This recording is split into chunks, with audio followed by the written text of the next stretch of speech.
गहरी रात थी। आसमान काले बादलों से ढका हुआ था। हवाओं में अजीब सी सिहरन थी, जैसे प्रकृति किसी अदृश्य रहस्य को उजागर करने वाली हो। कामाख्या मंदिर का नीलाचल पर्वत रहस्यमय सन्नाटे में डूबा हुआ था। यह वही स्थान था जहां सदियों से देवी की शक्ति की पूजा होती आई है, लेकिन इसके गर्भगृह में छिपा था एक ऐसा रहस्य जो न केवल चमत्कारिक था बल्कि एक भयानक श्राप से भी जुड़ा था। यह कहानी है मां कामाख्या के रहस्यमय मंदिर, एक पुजारी और एक राजा की, जो अपने गर्व और जिज्ञासा के चलते देवत्व की सीमाओं को लांघ गया। सदियों पहले कूच बिहार के राजा नरनारायण और मां कामाख्या के मुख्य पुजारी केंदु कलई के बीच गहरी मित्रता थी। केंदु कलई मां के महान भक्त थे। उनकी आराधना इतनी सशक्त थी कि मां स्वयं उनकी हर प्रार्थना सुनती थीं। किंतु यह दिव्यता उनके जीवन का सबसे बड़ा दंश बन जाएगी, ऐसा उन्होंने कभी सोचा नहीं था। एक दिन एक हताश मां अपनी मृत बच्ची को लेकर मंदिर आई। वह रो रो कर पुजारी से अपनी बच्ची को जीवित करने की गुहार करने लगी। केंदु कलई ने उसे समझाया कि यह जीवन और मृत्यु का खेल उनके हाथों में नहीं है, लेकिन महिला की करुण पुकार से उनका मन पिघल गया। वह बच्ची को लेकर गर्भगृह में गए और मां से प्रार्थना की। चमत्कार हुआ और बच्ची जीवित हो उठी। इस घटना की खबर राजा नरनारायण तक पहुंची। वह इस चमत्कार को देखने और मां के दिव्य स्वरूप के दर्शन करने के लिए व्याकुल हो उठे। उन्होंने केंदु कलई से प्रार्थना की, लेकिन पुजारी ने स्पष्ट रूप से मना कर दिया। उन्होंने राजा को चेताया कि मां का दर्शन केवल उनकी कृपा पर निर्भर है और किसी को भी उनकी गोपनीयता भंग करने का अधिकार नहीं। लेकिन राजा ने अपनी जिद में यह बात अनसुनी कर दी।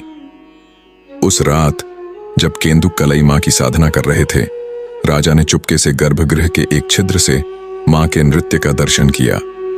मां को यह अपमान सहन नहीं हुआ। उनका क्रोध सातों लोगों को कंपा देने वाला था। उन्होंने केंदु कलई को पत्थर की मूर्ति बना दिया और राजा को श्राप दिया कि न केवल वह बल्कि उनका पूरा वंश कभी इस मंदिर में प्रवेश नहीं कर पाएगा। मां ने चेताया कि यदि उन्होंने इस क्षेत्र में प्रवेश करने की कोशिश की तो उनका समूल नाश हो जाएगा। आज भी कूच बिहार के राजा के वंशज जब नीलाचल पर्वत के पास से गुजरते हैं तो उनकी आंखें अनजाने भय से झुकी रहती हैं। अंबुवाची महोत्सव के दौरान मां की दिव्यता हर भक्त को अपनी ओर खींचती है। यह त्योहार उनकी मासिक ऋतु का प्रतीक है, जब मंदिर के द्वार 3 दिनों तक बंद रहते हैं और चौथे दिन वह पवित्र लाल वस्त्र भक्तों में प्रसाद के रूप में बांटा जाता है। यह कहानी केवल एक श्राप की नहीं, बल्कि असीम शक्ति और भक्ति के बीच की संतुलन की है।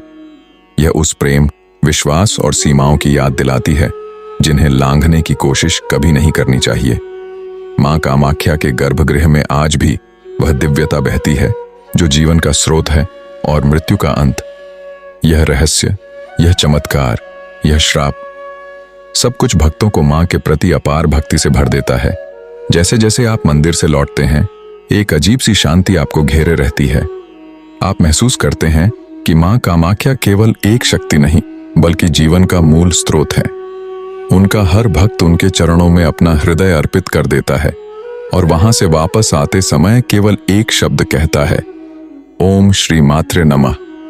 यह कहानी केवल एक इतिहास नहीं बल्कि एक चेतावनी है। यह हमें यह सिखाती है कि हमें अपनी सीमाओं का सम्मान करना चाहिए और जो हमें दिखाया गया है उसका आदर करना चाहिए। अगर आप भी इस दिव्य और रहस्यमय यात्रा का हिस्सा बनना चाहते हैं तो कृपया इस वीडियो को लाइक करें और हमारे चैनल को सब्सक्राइब करें। इससे हमें आपके साथ और भी गहरे और भावनात्मक यात्रा पर जाने का अवसर मिलेगा। आपके समर्थन से हम और भी कहानियां लाएंगे जो दिल को छूने वाली हों। धन्यवाद और हमारे साथ बने रहें।